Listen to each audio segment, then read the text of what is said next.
Good morning. कैसे हो? Online पढ़ना मजा आ रहा है ना? हम शनिवार को भी मिले थे। हमने शनिवार को परिसर अध्ययन यह विषय पढ़ा था ना। हम उस दिन आधा ही पाठ पढ़े थे। आज हम उसके आगे का पाठ देखेंगे। मैं आपके सामने सबसे पहले अपनी स्क्रीन शेयर कर रही हूँ। आप उस पर ध्यान दीजिएगा। आपको दिख रही है ना स्क्रीन? हम स्कूल की तरह आज भी पढ़ेंगे। हमने शनिवार को परिसर अध्ययन यह विषय पढ़ा था। ये परिसर अध्ययन की पुस्तक है ना। इसमें हमने शनिवार को पाठ 7 हमारा गांव हमारा शहर यह पाठ पढ़ा था। उस समय हमने इस पाठ को आधा ही समझा था। आज हम उसके आगे देखेंगे और आज का हमारा सुविचार है, देखो समझो विचार करो फिर उसका उपयोग करो। ठीक है बच्चों, अब स्क्रीन पर मैं जो जो चित्र आपको दिखाऊंगी ना उसे बहुत ध्यान से देखिएगा और चित्र देखते ही आपको शनिवार को जो हमने पढ़ा था वो अच्छी तरह से याद आ जाएगा। आज मैं इसे बहुत ही संक्षेप में बताऊंगी क्योंकि हमें आगे भी पढ़ना है ना। तो शनिवार वाला जो मुद्दा था उसे हम बहुत छोटे में देखेंगे, संक्षेप में देखेंगे और इसे आप खाली चित्र देखोगे ना तो आपको जो हमने शनिवार को पढ़ा था वो अच्छी तरह से वापस से याद आ जाएगा सब। ठीक है, तो सबसे पहले शनिवार को हमने हमारा गांव यह दृश्य देखा था। उसके बाद हमने हमारा शहर का चित्र देखा था, याद आ रहा है ना।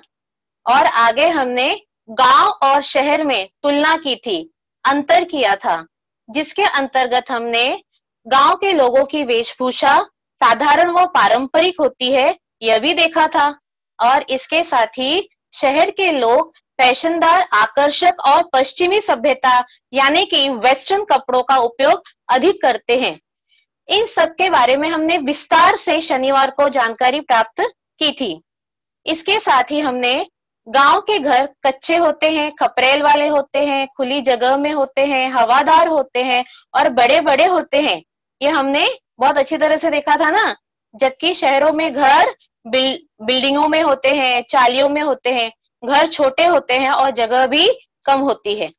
गांव के लोगों का मुख्य व्यवसाय खेती होता है और खेती से जुड़े अन्य व्यवसाय जैसे पशुपालन, साग सब्जी उगाना, फलों का व्यवसाय करना, दूध का व्यवसाय करना, इस तरह से खेती से जुड़े व्यवसाय गांव के लोग करते हैं। जबकि शहरों में लोग ज्यादातर ऑफिस में काम करते हैं, अधिकतर लोग नौकरी करते हैं।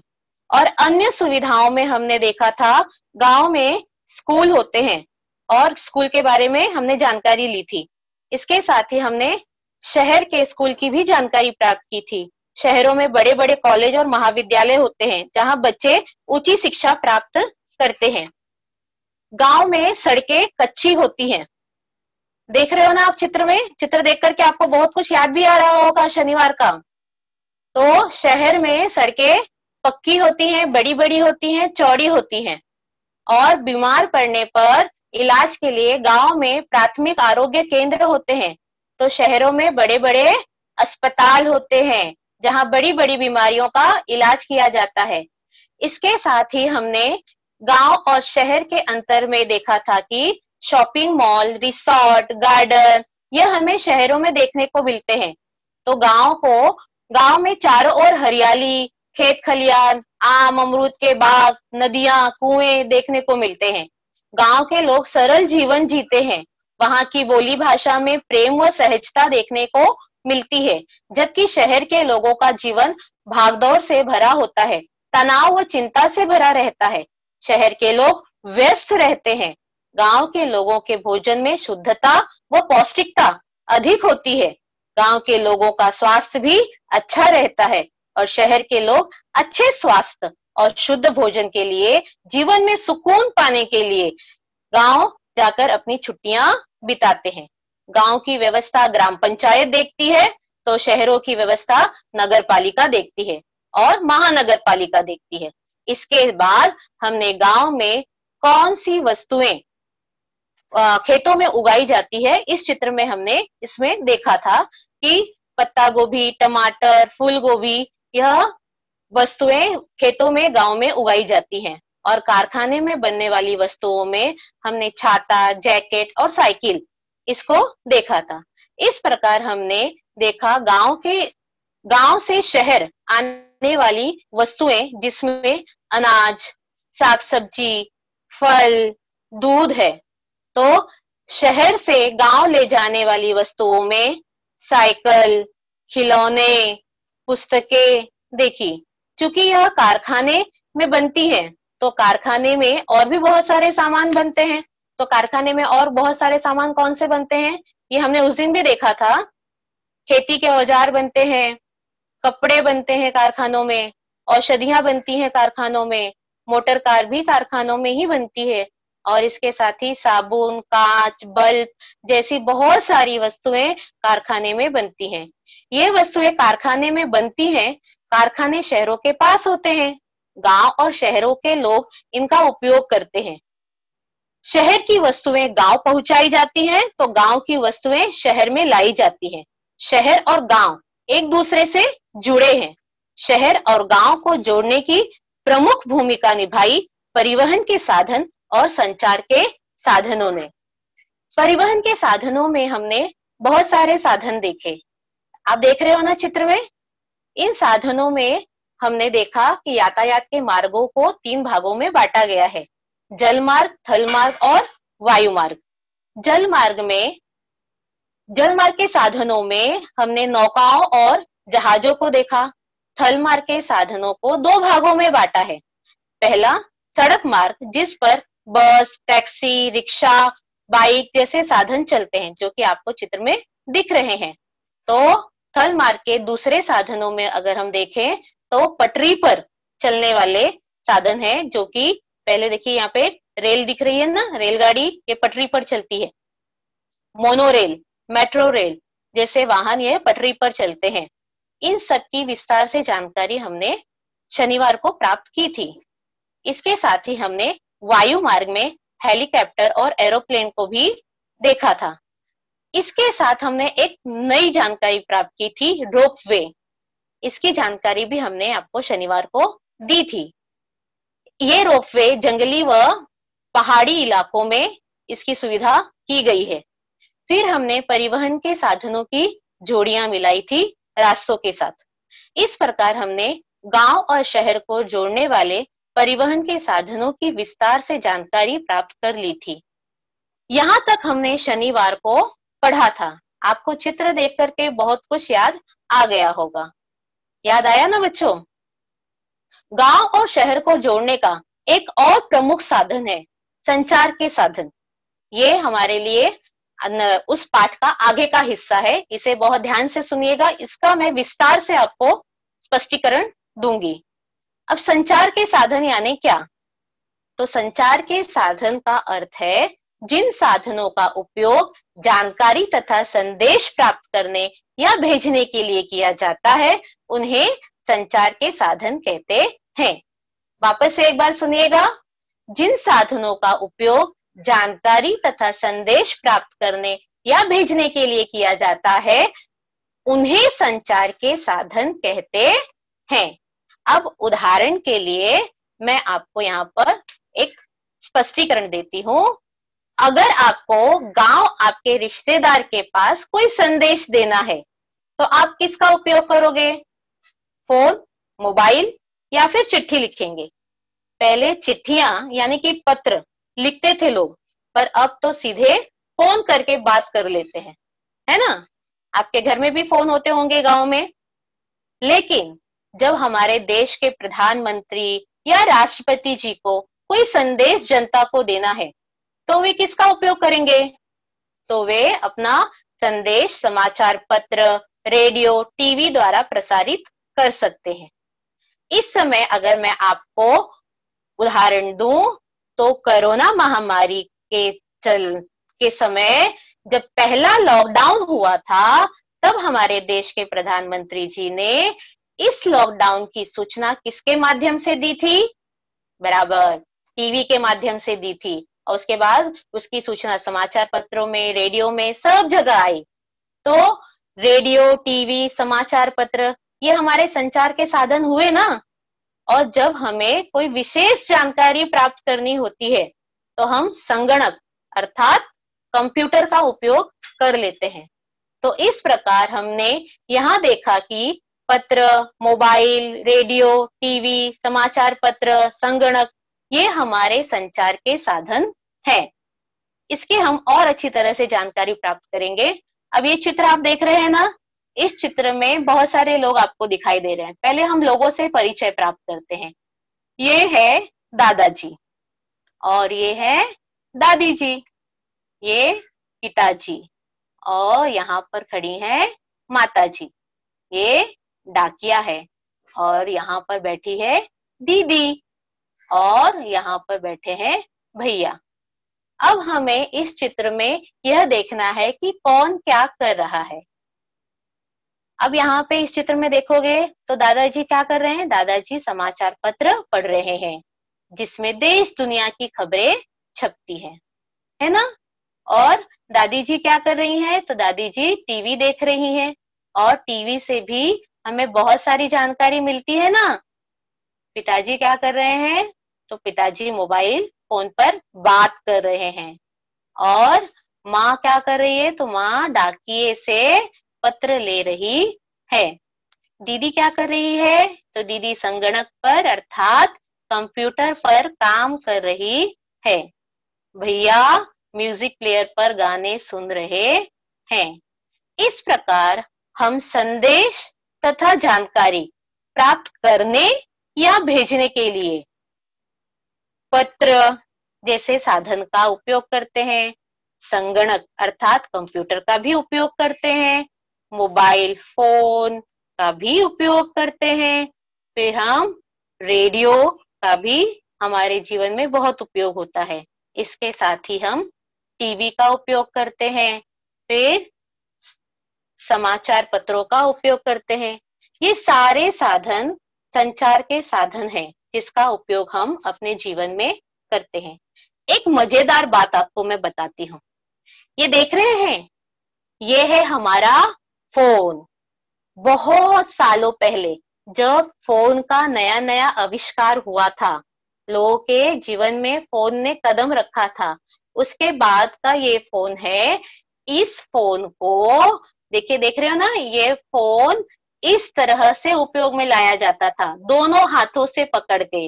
आज तो हम एक ही हाथ से रिसीवर पकड़ते हैं और फोन पे बात हो जाती है ना, लेकिन जब स्टार्टिंग में, शुरुआत में जब फोन का आविष्कार हुआ था, तब उस समय फोन इस तरह के होते थे और इस तरह से उसका दोनों हाथों से उपयोग किया जाता था। एक हाथ कान पर और दूसरा हाथ मुंह के पास बोलने के लिए रखा जाता था। इस तरह से उसका रिसीवर यूज किया जाता था। इसके बाद हमारे पास इस तरह के डायल फोन बनाए गए और इसका उपयोग हमने किया। आज भी आपको कहीं कहीं बहुत कम जगहों पर इस तरह के डायल फोन दिखाई देंगे। यहाँ पे नंबर इस तरह से डायल किए जाते थे। यहाँ पे नंबर दिख रहे हैं ना, यहाँ पे इस तरह से नंबर डायल किए जाते थे। इसे डायल फोन उसके बाद इस तरह के डायल फोन का उपयोग किया गया और उसके बाद डायल फोन के बाद इस तरह के बटन वाले फोन का उपयोग किया जाने लगा। ये फोन तो आप सभी ने कहीं ना कहीं जरूर देखा होगा। ये फोन आज भी चलन में है। आज भी आपको दिखाई देगा कि इस फोन का उपयोग किया जाता है। इसके बाद तो आपको सबको पता है, मोबाइल फोन आ गए और मोबाइल फोन तो आप कहीं भी लेके जा सकते हो, कभी भी लेके जा सकते हो। ये फोन, ये दोनों ही फोन वायर से जुड़े रहते हैं, तो इसको हम कहीं दूर लेके नहीं जा सकते, ये घर में एक जगह पर रहते हैं। जबकि मोबाइल फोन आप कहीं भी लेकर जाके बात कर सकते हो और वो कभी भी वो काम हो सकता है। ठीक है, तो ये तो हुए हमारे वर्तमान समय के, आधुनिक समय के संचार के साधन। लेकिन प्राचीन समय में, बहुत सालों पहले जब राजा महाराजाओं का समय हुआ करता था, उस समय संदेश भेजने का कोई बहुत ही उन्नत साधन नहीं था। उस समय विभिन्न विधियों से जानकारी भेजी जाती थी। उसके लिए कभी कभी प्रशिक्षित यानी कि सिखाए गए, ट्रेंड किए गए कबूतरों का उपयोग किया जाता था। आप अगर इस कबूतर को ध्यान से देखोगे ना बच्चों, तो देखो इसके पैर पर कुछ बंधा हुआ है। यहाँ पे देख रहे हैं ना, इसके पैर पे कुछ बंधा हुआ है। तो जो संदेश होता था ना, उसे कागज या कपड़े पर लिख कर कबूतर के पैर पर बांध कर उस संदेश को भेजा जाता था।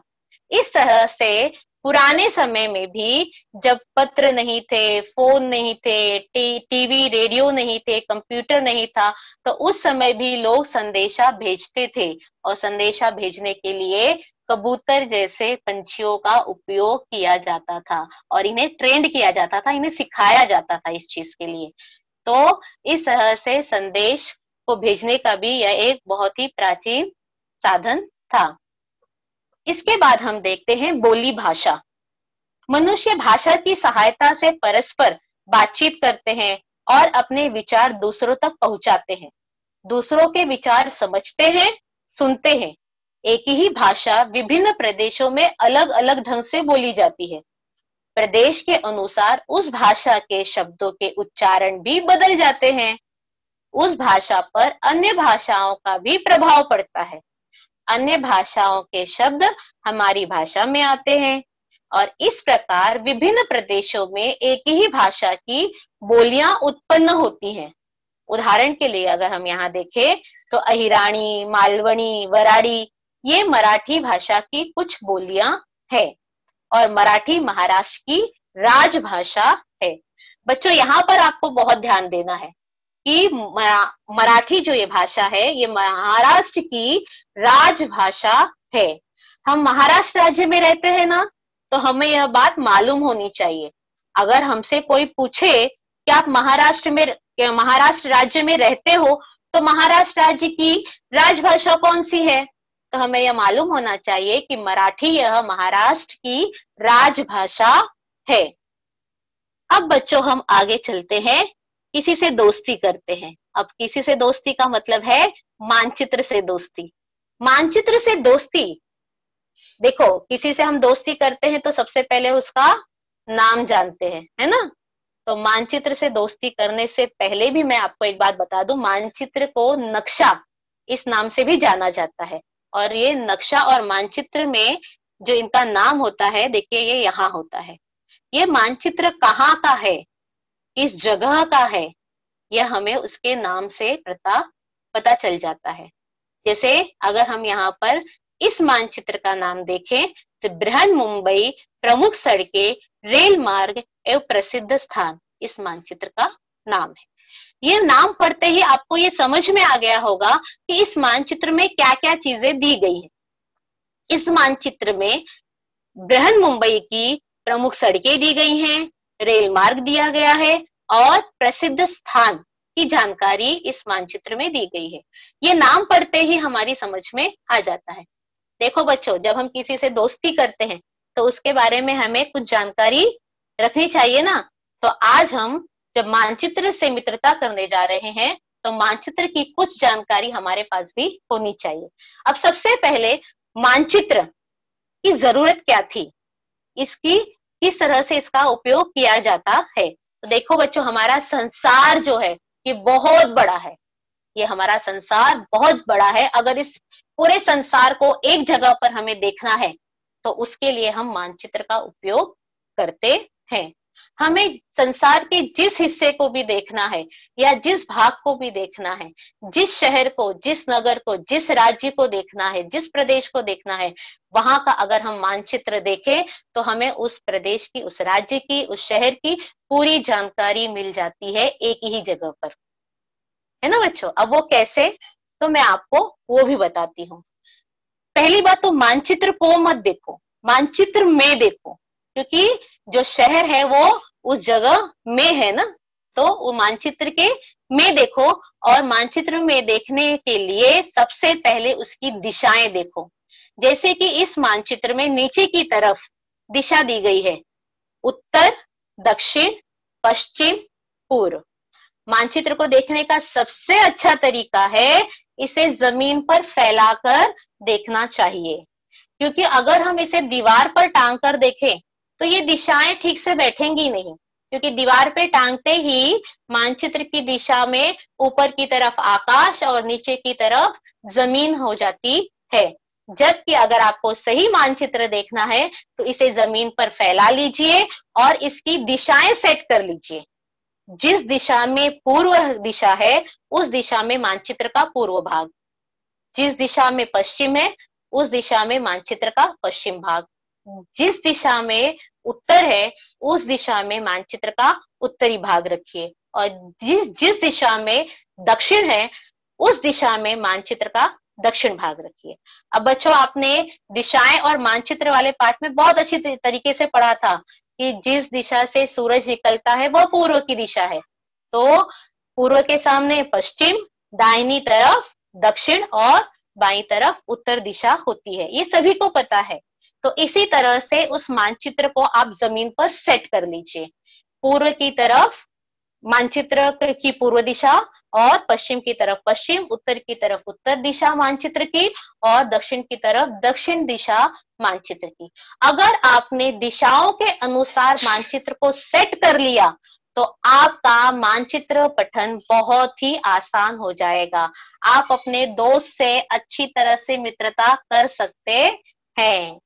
देखो बच्चों, मानचित्र की ऐसे मित्रता करने के लिए हमने दो बातें देखी, एक मानचित्र का नाम और दूसरा मानचित्र की दिशाएं।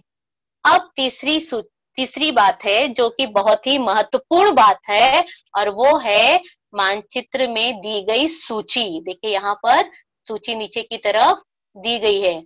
आप यहाँ पर अगर सूची देखोगे तो सूची में बहुत सारी जानकारी आपको दी जाती है जो कि मानचित्र से संबंधित होती है।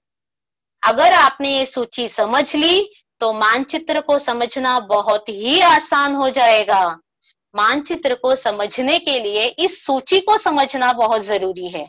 तो अगर आप देखोगे तो सबसे पहले इस सूची में गुफाएं दी गई हैं। देखिए गुफाओं के लिए ये चित्र दिया गया है ना। अब ये चित्र आपको मानचित्र में जहां भी दिखाई दे वो क्या होगी? गुफा होगी।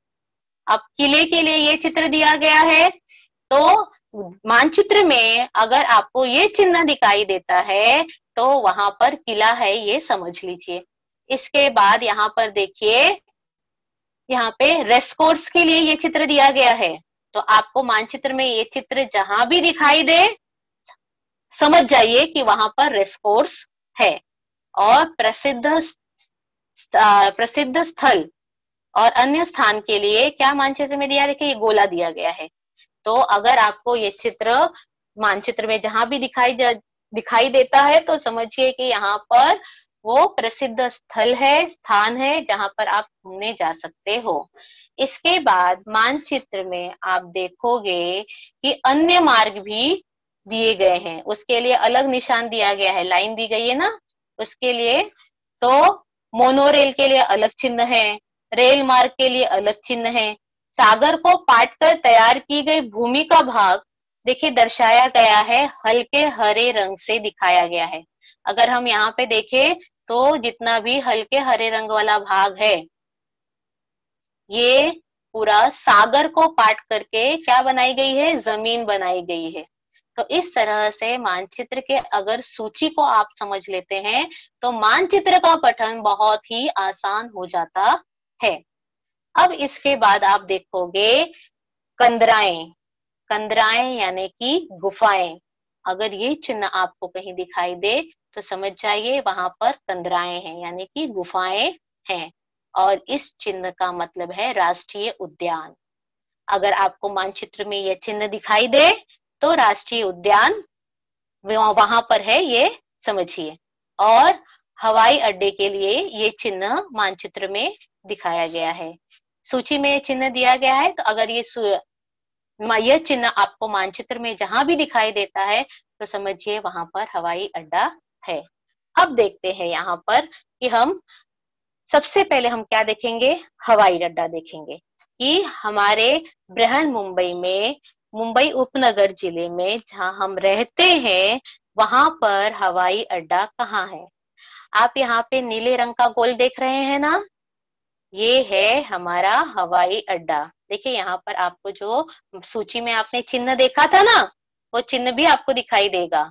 और ये है हमारा हवाई अड्डा जिसका नाम है छत्रपति शिवाजी हवाई अड्डा। इस तरह से हम अगर सूची को समझ लेते हैं तो मानचित्र में किसी भी स्थान को देखना बहुत ही आसान हो जाता है। और सभी मानचित्र में ये चीजें होती हैं, सूची होती है, दिशाएं होती हैं, नाम होता है। तो इन सब चीजों को अगर हम समझ लेते हैं तो मानचित्र को समझना, उससे मित्रता करना बहुत आसान हो जाता है। इसके पश्चात हम मानचित्र में उद्यान और कंदराओं के चारों ओर चौखट बनाएंगे। अगर आप देखोगे तो उद्यान के लिए कौन सा चिन्ह था, ये देखिए यहाँ पे दिया गया, ये उद्यान का चिन्ह दिख रहा है ना। और कंदराओं के लिए देखिए ये चिन्ह दिया गया था। तो अब हमें ये उद्यान और कंदराएं, ये दोनों चीजें हमें यहाँ पे मिल गई। अब उद्यान का नाम क्या है, संजय गांधी राष्ट्रीय उद्यान, और कंदराओं का नाम का क्या है, कानेरी। अब इसे मैंने चौखट में यहाँ पे रख दिया, देख रहे हो ना, संजय गांधी राष्ट्रीय उद्यान और कानेरी, यह कंदराएं हैं। इस तरह से हमने चौखट बना दिया। अब आप देखोगे ना मानचित्र में, तो यहाँ पे देखिए ये है कहाँ, ये है देखो यहाँ पे बोरीवली में है ना। अगर आप बोरीवली जाओ तो यहाँ पर घूम सकते हो ना। तो मानचित्र देख करके हमारा ये काम आसान हो गया ना कि ये संजय गांधी राष्ट्रीय उद्यान कहाँ है, कानेरी केव्स कहाँ है, तो ये बोरीवली में है। अगर आप बोरीवली गए तो आप यहाँ पर घूमने जरूर जाइएगा। अब हम आगे देखते हैं कुछ प्रसिद्ध स्थान जहां पर आप कभी घूमने गए होंगे। अब आप इतने सालों से मुंबई शहर में रह रहे हैं तो आप मुंबई को घूमे तो होंगे ना, आप कहीं ना कहीं मुंबई घूमने गए होंगे। तो अब यहाँ पर हम मुंबई का भ्रमण करते हैं, कुछ ऐसे प्रसिद्ध स्थान देखते हैं जहां कभी आप गए होंगे, और अगर आप नहीं भी गए तो भविष्य में कभी चले जाइएगा तो आपको मजा आएगा। अब यहाँ पे मैंने कुछ चिन्ह लगा के रखे। वैसे तो मुंबई में घूमने के लिए बहुत सारी जगह है, लेकिन मैंने सब पे निशान नहीं लगाया है, यहाँ पे कुछ जगहों पे मैंने निशान लगाया है और चौखट बनाई है। वहां पर देखेंगे तो आप यहाँ पे देखिए, सबसे पहले गोराई। अच्छा ठीक है, नहीं भी गए होंगे तो नाम तो सुना ही होगा ना। तो ये है गोराई, गोराई पे देखिए ना चौखट बनाई है। फिर उसके बाद है नीचे मारवे, देख रहे हो ना। और उससे नीचे देखिए मैंने जुहू चौपाटी, यहाँ तो आप जरूर गए होंगे, सभी गए होंगे। और उसके बाद आप देखोगे यहाँ पर नीचे की तरफ एक चौखट बनाई है मैंने, यहाँ पे देखिए नेहरू तारांगण एवं विज्ञान केंद्र। और उसके बाद है हाजी अली, फिर नीचे महालक्ष्मी, गए हैं ना, ये तो मंदिर है, दरगाह है, यहाँ पे आप जरूर गए होंगे। और यहाँ पे देखिए एक चौखट मैंने और बनाई है, वीर माता जीजाबाई भोसले उद्यान, जिसे आप रानी बाग के नाम से भी जानते हो। तो इस तरह से अगर हम कहीं, हमें अगर घूमने जाना है और उसके पहले हम अगर उसका मानचित्र देख लेते हैं तो हमें वहां पर घूमना बहुत ही आसान हो जाता है। ये तो हुआ हमने यहाँ के प्रसिद्ध स्थान देखे। अब हम आगे देखते हैं मानचित्र के दक्षिणी क्षेत्र में स्थित 3 प्रसिद्ध स्थान। अब यहाँ पे देखिए मैंने इसे लाल रंग के स्पॉट से यहाँ पे दिखाया है। सबसे पहले है जहांगीर कला दीर्घ, देखिए ये दक्षिण भाग में है, मानचित्र के दक्षिण भाग में नीचे की तरफ है। और दूसरा है, देखिए सबसे पहले का जहांगीर कला दीर्घ देखा ना, दूसरे नंबर पे देखिए छत्रपति शिवाजी संग्रहालय, और उससे नीचे गेटवे ऑफ इंडिया। इस तरह से आप मानचित्र में बहुत सारी जानकारी प्राप्त कर सकते हैं। अब हम आगे देखते हैं। देखिए बच्चों, इस मानचित्र को पढ़ते समय हमने देखा था ना, इसमें रेल मार्ग भी दर्शाया गया है। तो यहाँ पर हमने एक रेल मार्ग को अलग रंग से दिखाया है। देखिए यहाँ पे देखो शिव है, और शिव से ये रेल मार्ग ऐसे जाता है जाता है जाता है, कहाँ जा रहा है ये, देखिए ये ठाणे। तो शिव से, यहाँ देखिए शिव से ठाणे जाने वाला यह रेल मार्ग है, जिसे हमने अलग रंग से यहाँ पर दर्शाया है। ये है रेल मार्ग। तो बच्चों, मानचित्र पठन में मजा आया ना, अच्छा लगा ना, आसान हुआ कि नहीं, ये दोस्ती आसान हुई कि नहीं हुई। ये दोस्ती जरूर आसान हो जाएगी अगर आप इसके जो थोड़े थोड़े नियम है उसे मानो तो। तो ये तो हुई हमारी मानचित्र से मित्रता। आज हमने इस पाठ में गांव तथा शहर का पारस्परिक संबंध देखा, उसे समझा, जो कि हमने शनिवार को भी देखा था। शनिवार को हमने इसकी विस्तार से जानकारी प्राप्त की थी और आज हमने इसकी संक्षेप में जानकारी प्राप्त की। इसके साथ ही हमने परिवहन तथा संचार के साधन देखे।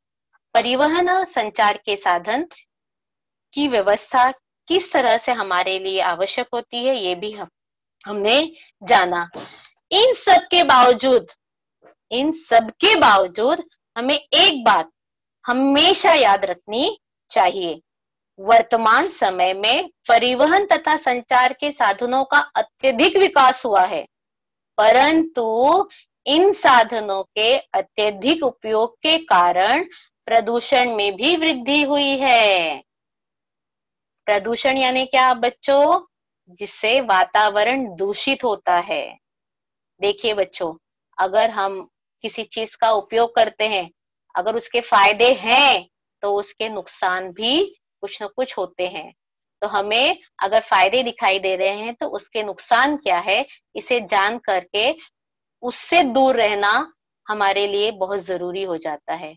तो अब इसके नुकसान हम देखते हैं। अगर हम इसका सही उपयोग करें, उचित उपयोग करें, तो इन नुकसानों से हम बच सकते हैं।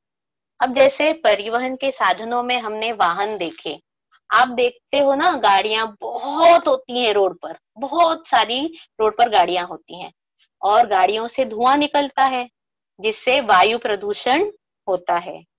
और इसके साथ ही जो अभी ये वायु प्रदूषण से प्रॉब्लम क्या है, तो वायु प्रदूषण से हमें सांस की तकलीफ होती है, अस्थमा जैसी बीमारियों का जन्म होता है। तो ये वायु प्रदूषण ना हो, इसके लिए हमें गाड़ियां समय समय पर उसकी जांच करवानी चाहिए और उसका सही उपयोग करना चाहिए। जितना हो सके उतना ही, जितने की जरूरत है उतना ही उपयोग करिए। और इसके साथ एक और प्रॉब्लम होती है और वो है आवाज की।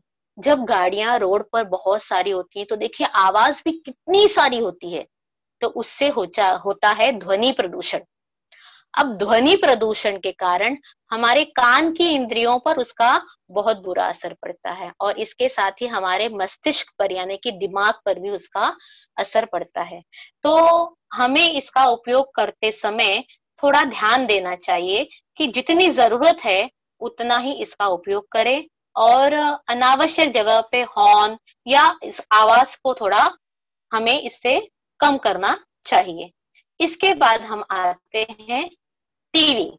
टीवी हमारे संचार साधन का सबसे प्रमुख साधन है और सबके घर में है ये टीवी और सब बड़े मजे से देखते हैं ना बच्चों।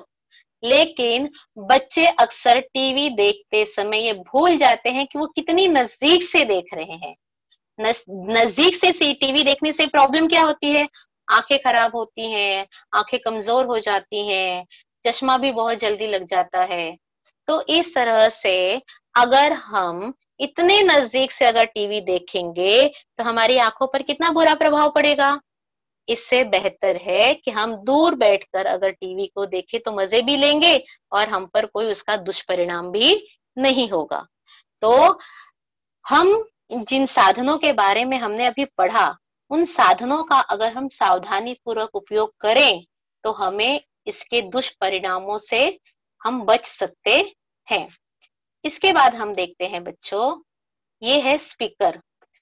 आप लोगों ने देखा होगा जब कोई फंक्शन होता है, कोई प्रोग्राम होता है तो आप जोर जोर से लाउड म्यूजिक बजाते हैं, स्पीकर बजाते हैं ना। इससे ध्वनि प्रदूषण होता है और ये हमारे कानों की इंद्रियों के लिए बिल्कुल भी अच्छा नहीं है। इसके साथ हम आगे देखते हैं कंप्यूटर और मोबाइल, जो कि आज की तारीख में हमारे जीवन का एक अभिन्न अंग बन गया है। ना कंप्यूटर के बिना रह सकते हैं, ना मोबाइल के बिना रह सकते हैं।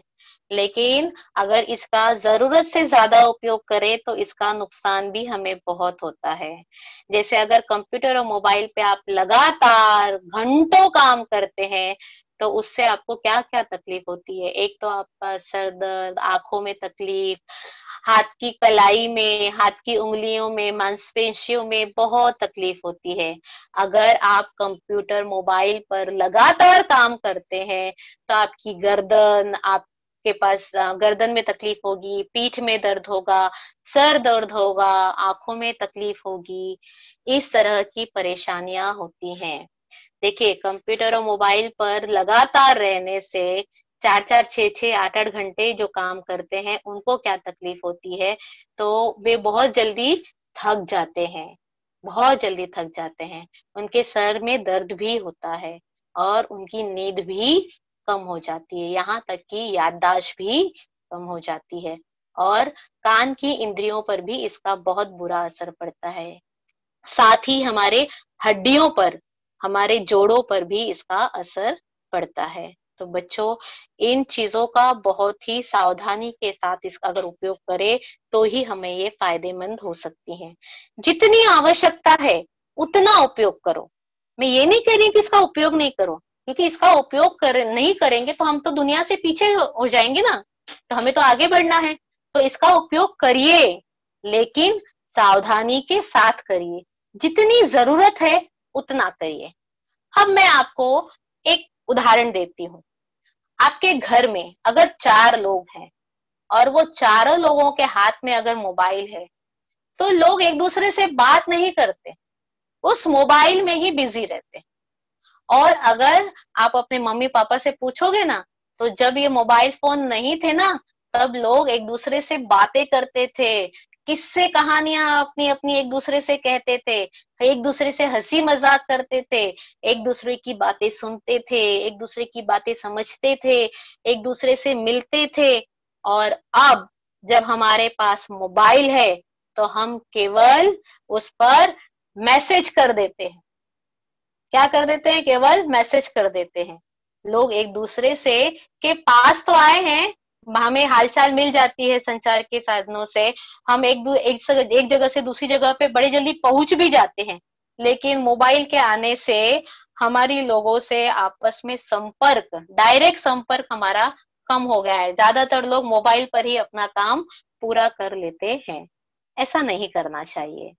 और देखिए, अभी मैंने आपको इसके दुष्परिणाम भी बताए ना, इसीलिए प्रत्येक व्यक्ति को, बच्चों को नहीं, बड़ों को भी, हर व्यक्ति को इन साधनों का सावधानी पूर्वक उपयोग करना चाहिए।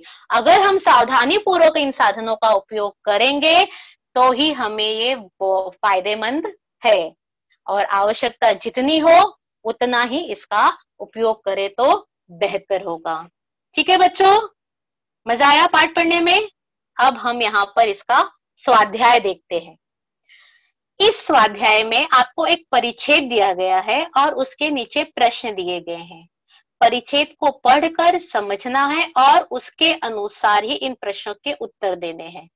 ठीक है बच्चों, अब मैं इस परिच्छेद को पढ़ती हूँ। नीचे दिया गया परिच्छेद पढ़ो और प्रश्नों के उत्तर दो।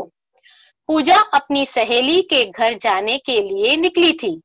उसी समय डाकिया चाचा पत्र लेकर आ गए। बस से यात्रा करते समय पूजा ने कुछ लोगों को घोड़े पर सामान लादकर ले जाते हुए देखा। वह सहेली के पास जब पहुंची तब उसकी सहेली मोबाइल फोन पर बात कर रही थी। बच्चों, पूजा कहाँ जा रही थी? सहेली के घर जा रही थी। सहेली के घर जाते समय उसके पास कौन आया? डाकिया चाचा आए। क्या लेकर आए? पत्र लेकर आए। बस से यात्रा की। पूजा ने किससे यात्रा की? बस से। और बस में यात्रा करते समय पूजा ने देखा कि कुछ लोग घोड़े पर सामान लाद रहे हैं। ठीक है। और उसके बाद जब पूजा अपनी सहेली के घर पहुंची तो सहेली फोन पर, मोबाइल फोन पर बात कर रही थी। इस परिच्छेद का यही अर्थ है।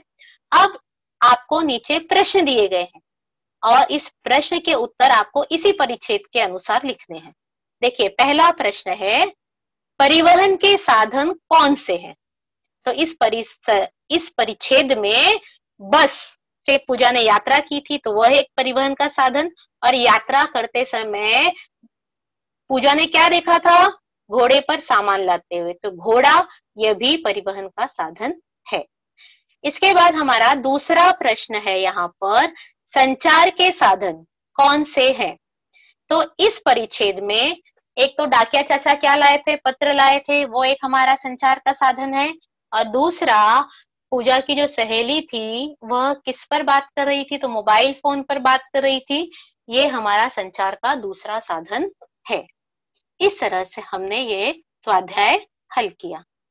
बच्चों, ये दूसरा स्वाध्याय है, इसमें आपको कुछ वस्तुओं के नाम दिए गए हैं, जैसे कलम, कैंची, पत्र, मोबाइल, इस्त्री, बोतल, टेलीफोन, घड़ी, चश्मा, पुस्तक, टोपी। अब इसमें पूछा क्या है, उपर्युक्त में से संचार के साधन खोजो और उनके चारों ओर गोल करो।